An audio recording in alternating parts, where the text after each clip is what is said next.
Hey, good morning. Today I started reading from the book of Jeremiah, and I read from Jeremiah chapter 1 to chapter 3. So I will read from verse 9 of chapter 1. Then the Lord put forth his hand and touched my mouth, and the Lord said to me, Behold, I have put my words in your mouth. See, I have this day set you over the nations and over the kingdoms, to root out and to pull down, to destroy and to throw down, to build and to plant. I want to focus on these verses in verse 10. These words in verse 10. It says, See, I have this day set you over the nations and over the kingdoms, to root out and to pull down, to destroy and to throw down, to build and to plant. To root out and to pull down, to destroy and to throw down, to build and to plant. I feel that the Lord is sharing to me the blueprint of how to shepherd somebody. Although I'm not called to be a prophet to the nations, yet He has called me to be a shepherd over His sheep.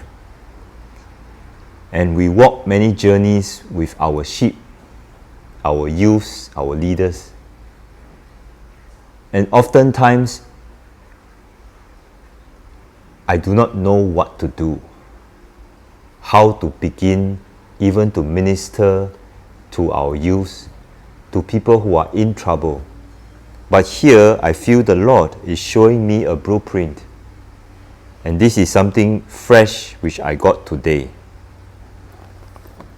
The Lord started to point to me those verses which shows these things.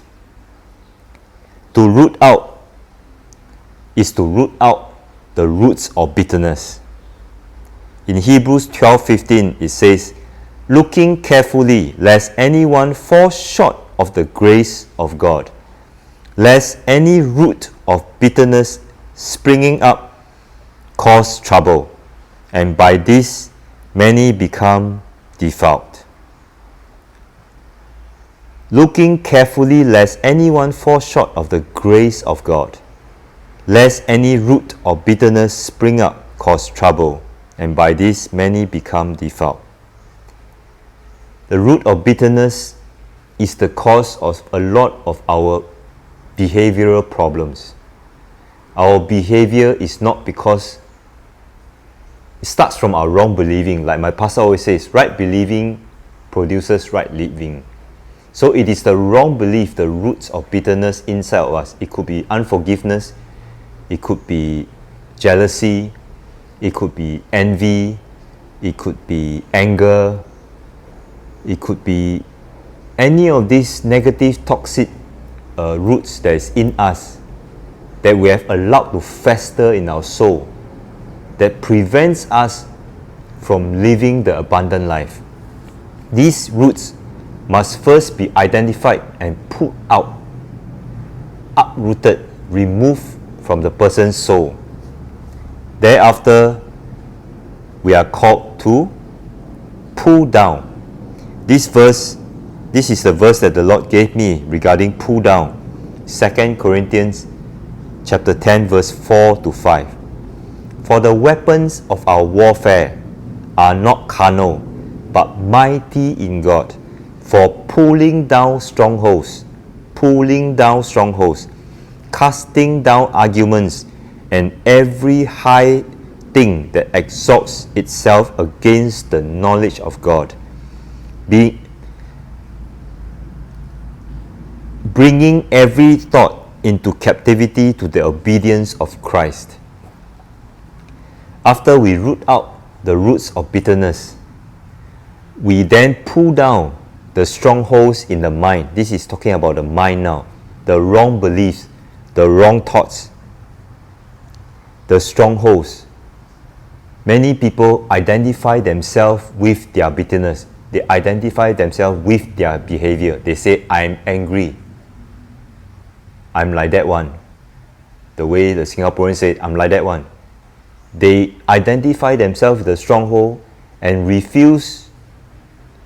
think that they cannot change or refuse to change because they identified themselves with that bad behavior and therefore cannot change. So these are strongholds of the mind,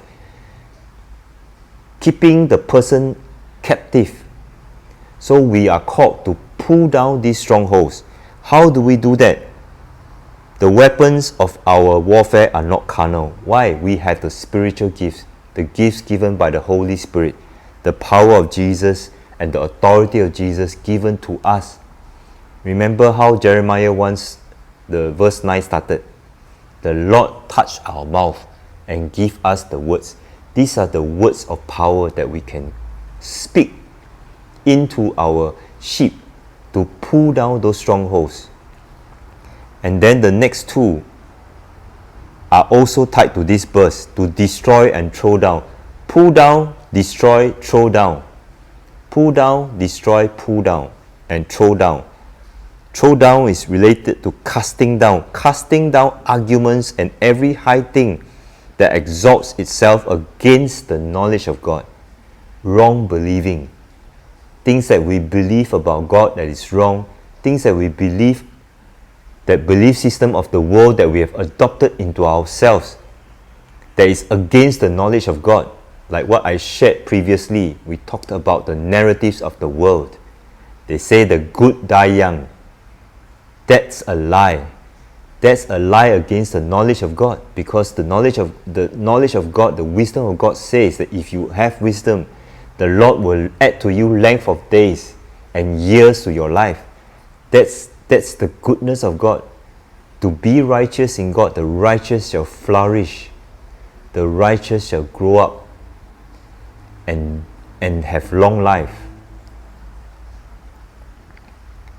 So how do we cast down and pull down those wrong believing?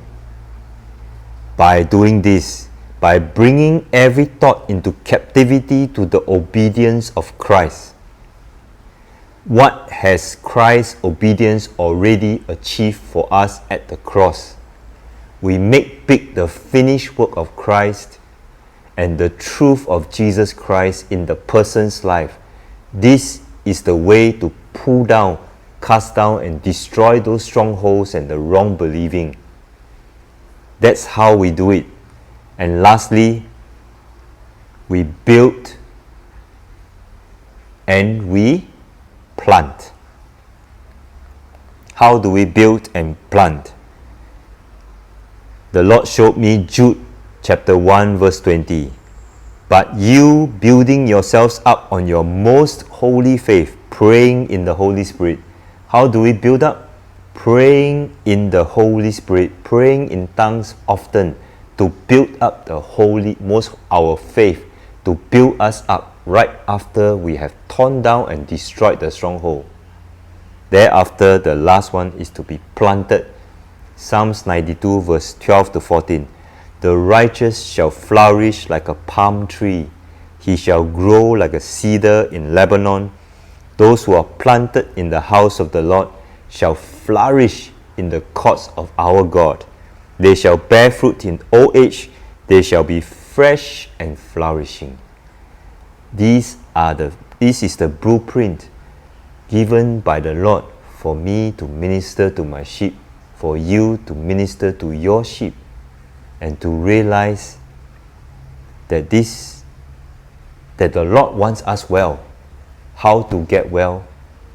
Uproot the roots of bitterness, tear down and destroy the strongholds, build up the faith by praying in the Spirit, and be ye planted in the house of the Lord. There you will flourish, there you will experience abundant life.